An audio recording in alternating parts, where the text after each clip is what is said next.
Hello PBC, welcome back.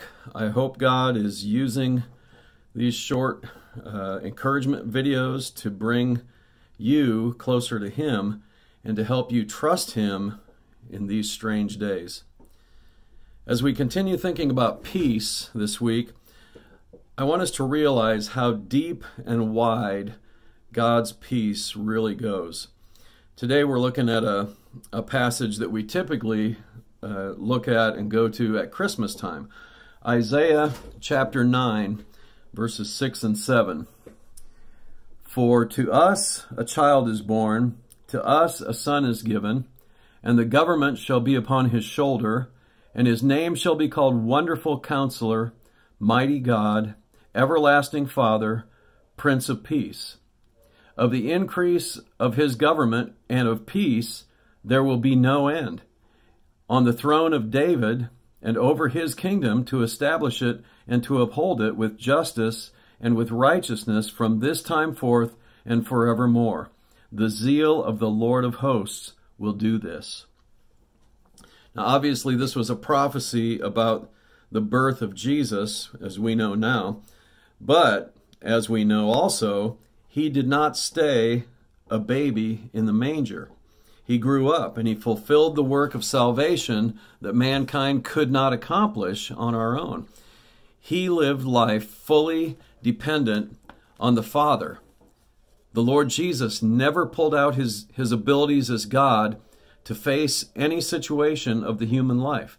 He lived life in full dependence on the Father in Him.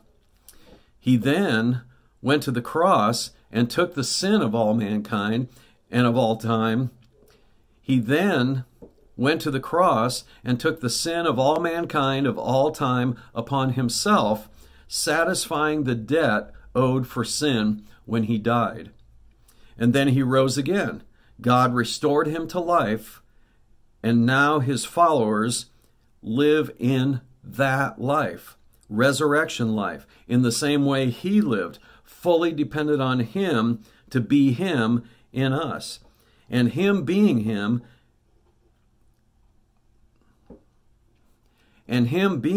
includes this description of who He is found in Isaiah 9.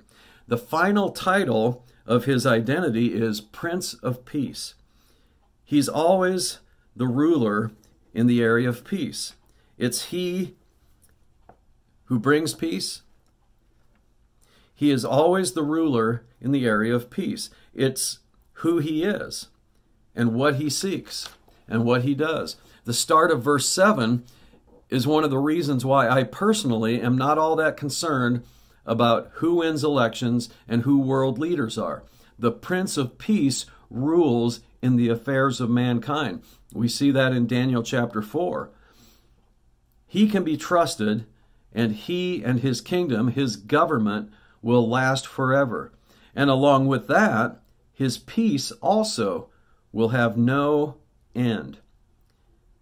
Can we make any of that happen? Is peace something that people can produce?